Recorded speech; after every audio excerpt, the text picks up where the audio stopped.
Mariing itinanggi ng Department of Tourism ang anumang kaugnayan nito sa isang magazine cover na tampok si Tourism Secretary Cristina Garcia Frasco na naging sentro ng batikos online. Narito ang balita ni Jason Rubrico. Usap-usapan sa social media ang isang magazine cover kung saan si Tourism Secretary Cristina Garcia Frasco ang naging tampok dahilan upang umani ito ng batikos mula sa ilang netizens. Anila, imbes na ang mga magagandang tourist spot ang ibida, bakit si Frasco umano ang ibinalandra? Pero giit ng Department of Tourism, hindi umano sila ang nagkontrata, nagbayad, nagutos o nagdirekta sa paggawa ng cover at feature story ng magazine.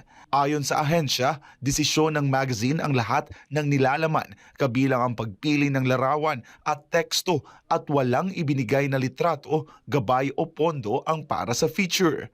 Ayon pa sa DOT, walang ginamit na pondo, impluwensya o kapangyarihan ng pamahalaan para sa personal na promosyon ng kalihim. May tugon rin ang DOT sa pahayag ng isang photographer na nagsabing inatasan siya ng ahensya na kuhanan ng larawan ang halos 320 tourist spots sa buong bansa pero hindi naman ginamit. Binigyang diin ng ahensya na ang nasabing magazine ay isang private publication at hindi opisyal na proyekto ng ahensya. Hindi rin umano sila nagbigay ng anumang larawan ni Frasco sa nasabing magazine.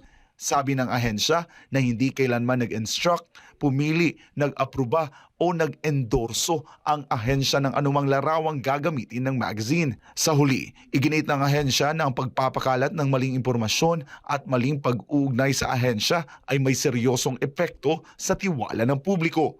Dagdag pa nito, nananatili silang tapat sa transparency, accountability at ethical na promosyon ng turismo at mariing kinokondena ang pagpapalaganap ng mali at mapanlinlang na impormasyon. Para sa Diyos at sa Pilipinas kong mahal, ako si Jason Rubrico, SM9 News.